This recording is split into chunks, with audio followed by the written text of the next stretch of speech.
Finally আমরাও ঘুরে এলাম হলুদ সরিষার ক্ষেত থেকে। হ্যালো এভরিওয়ান, আশা করি প্রত্যেকে ভালো আছেন। আর এই একটি নতুন ব্লগ থাকছে আপনাদের জন্য, যেটি বর্তমান সময়ে সরিষার ফুল কিংবা সরিষার বাগানে সবাই যাচ্ছে এবং এটাই কিন্তু বর্তমানে একদম ভাইরাল হয়ে গেছে। আমিও ভাবলাম যে আমার বাড়ির পাশেই যেহেতু সরিষার ক্ষেত রয়েছে, হলুদের সমারোহ ফুলে ফুলে, তো আমিও ভাবলাম সেইখান থেকে যাই। আমি, আমার মেয়ে এবং মেয়ের আম্মু, আমরা গিয়েছিলাম তিনজন এইখানে। আর এইটার লোকেশন হচ্ছে চাঁপাইনবাবগঞ্জ জেলার গোমস্তাপুর উপজেলার সৈয়দ সুলতান সেতুর নিচে, অর্থাৎ নদীর তীরে, অর্থাৎ মহানন্দা নদীর তীরে এই সরিষার জমি চাষ করা হয়েছে। এবং শুক্রবার ছুটির দিন, আর খুবই ভালো ছিল বিকেলটা, কারণ এখানে ঘোরার পরে আমরা হালকা পাতলা কিছু খেয়েছিলাম, ঘোরাঘুরিও করছিলাম। যদিও ঠান্ডার সময় হুট করে বাইরে যেতে চাইলে যাওয়া হয় না, পরিবেশ পরিস্থিতি বুঝে যাওয়া হয়, ওই জন্যই আমরা সেখানে গিয়েছিলাম। আমার মেয়ে খুবই দুষ্টামি করছিল, খুব মজা করছিল, কারণ নতুন একটা লোকেশন এখানে আমরা এসেছি, যেটা খুব ভালো ছিল, অর্থাৎ পুরো বিকেলটাই কিন্তু ভালো কেটেছে। তো আমরা সেইখানে গিয়ে দেখলাম, একদমই অবাক যে এখানে দূর দূরান্ত থেকে এত পরিমাণে মানুষ এখানে এসেছে, যেটা বলার কথা নয়। কিন্তু কথাই বলে না, বাড়ির কাছের মানুষ ট্রেন ফেল করে। আমরাও অনেকটা পরে গিয়েছিলাম, বেশ কিছু গাছ সরিষা দানা হয়ে গেছে এবং ফুলের পরিমাণটা কমে গেছে। আর যদিও এখন সরিষার সিজন, তার মানে সরিষার গাছে ফল দিবে, তো বেশ কিছু গাছে ফল দিয়ে দিয়েছে, যেমনটা বলছিলাম।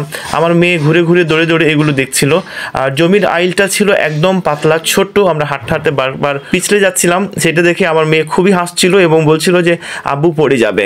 তো তার যখন আমি ভালো করে শ্যুট নিতে যাচ্ছিলাম, ছবি নিচ্ছিলাম, তখনই সে দুষ্টামি করছিল। দেখেন এখানে কতগুলো মানুষ আছে ছবি তোলার জন্য, ভিউ নেওয়ার জন্য। তো মূলত আমি আরও একটি কথা আপনাদেরকে বলতে চাই, যে যারা সরিষার জমিতে ভিডিও করার জন্য যাচ্ছেন কিংবা ছবি নেওয়ার জন্য যাচ্ছেন, ঘুরতে যাচ্ছেন, অবশ্যই মাথায় রাখবেন যে আপনার আনন্দের সময়টা বা আপনার আনন্দের জন্য অন্য মানুষের কিংবা জমির যিনি মালিক তার যেন ক্ষতি না হয়। এটার মানে এটাই দাঁড়াচ্ছে যে আপনি আপনার পায়ের তলেই সেই গাছগুলোকে পিষ্টে দিচ্ছেন নাকি, নষ্ট করে দিচ্ছেন নাকি, ফুল ছিঁড়ে নিচ্ছেন নাকি, এইগুলো কিন্তু মাথায় রাখতে হবে। কারণ আপনার আনন্দের জন্য অন্যের ক্ষতি কখনোই করবেন না, কিংবা এটা কিন্তু মাথায় রাখতে হবে। আর এখন যেহেতু শীতকাল, ঠান্ডার সময়, তাই আপনি বাইরে যেখানেই যাবেন না কেন, ঠান্ডার পুরো প্রোটেক্ট নিয়ে কিন্তু বাইরে যেতে হবে। দেখতে পাচ্ছিলেন আমি যেদিকে তাকাচ্ছি, দুই দিকে কিংবা তিন দিকে চার দিকেরই কথা বলা হয়, যেদিকে তাকায় না কেন শুধু হলুদের সমারোহ এইখানে ছিল। কারণ হলুদের ফুলগুলো এতটা রোমান্টিকতা ছিল বা রোমান্টিকতায় ভরা ছিল যে একদম দূর থেকে কিন্তু দেখা যাচ্ছিল যে কোথায় কোথায় হলুদ ফুল রয়েছে। তো এখানে মৌমাছিরও কিছু আনাগোনা ছিল। মৌমাছিকে কখনো রাগাবেন না, জ্বালাতন করবেন না, কারণ তারা কিন্তু আপনাকে কামড় দিতে পারে। আর মৌমাছির কামড় খেলে কিন্তু আপনি বুঝতেই পারবেন যে কার কামড় খেয়েছেন। তো টোটাল দিনটাই অনেক ভালো ছিল। আমি, আমার মেয়ে, মাঝে মাঝে মেয়ের আম্মু আমাদেরকে ভিডিও করে দিচ্ছিল, শ্যুট নিয়ে দিচ্ছিল এবং ফাইনালি ডিরেকশনও দিচ্ছিল যে কোন পজিশনে দাঁড়াতে হবে কিংবা কিভাবে আমরা হাঁটলে কিংবা তাকালে হয়তো বা ভিডিওটা ভালো লাগবে। ধন্যবাদ জানাতে চাই মেয়ের আম্মুকে এত সুন্দর করে আমাদের শ্যুট করে দেওয়ার জন্য। তাছাড়া আরও একটি কথা বলতে চাই, ভালো থাকবেন সবসময়।